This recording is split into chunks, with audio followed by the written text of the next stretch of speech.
Welcome back.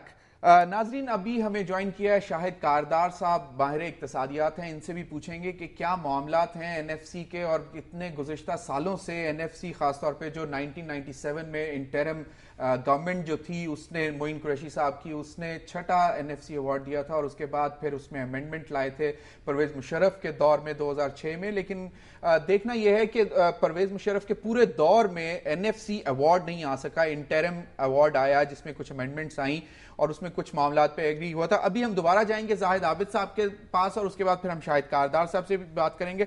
जी जाहिद, हमें join किया है शाहिद कारदार साहब, माहिर इक्तिसादियात हैं। कुछ थोड़ा सा अपडेट देना चाहेंगे इनको? हमारी लाइन कट गई।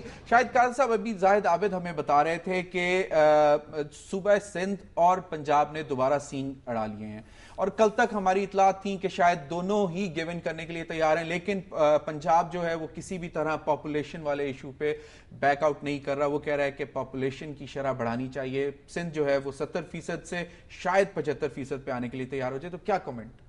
देखिए जी, मैं समझता हूँ कि पंजाब को वैसे तो शायद इतना बड़ा नुकसान ना हो, पर मैं समझता हूँ कि अगर हम कौमी यकजहती के लिए, वफाक की सलामती, वफाक की मजबूती के लिए पंजाब को थोड़ी सी कुर्बानी देनी, मैं नहीं समझता कोई ऐसी बुरी बात है। ये मैं समझता हूँ बड़ा अच्छा और जो इस वक्त तक जो नज़र आ रहा था, आप कह रहे हैं कि आज कोई डेडलॉक है, लेकिन अब तक जो नज़र आ रहा था कि वो जो सियासी क़यादत थी वो कुछ काफ़ी फ्लेक्सिबल थी और इस बात पे भी रजामंदी थी यहाँ पे, जैसे वफाक में थी कि जी अपने से ज़्यादा वसाइल जो पहले सूबों को दे रहे थे उसमें हिस्से में इजाफा किया जाए, और पंजाब भी राजी हो गया था। शौकत तरीन साहब ऑन रिकॉर्ड भी कह चुके हैं कि वो उनको कोई एतराज़ नहीं है कि जो शेयर है वो अभी जो अगर 46.25 है तो उसको वो बढ़ा के 55 तक ले जाएं और फेडरल का शेयर उसमें कम कर दें। तो अगर फेडरल गवर्नमेंट इतना बड़ा गुडविल जेस्चर दे रही है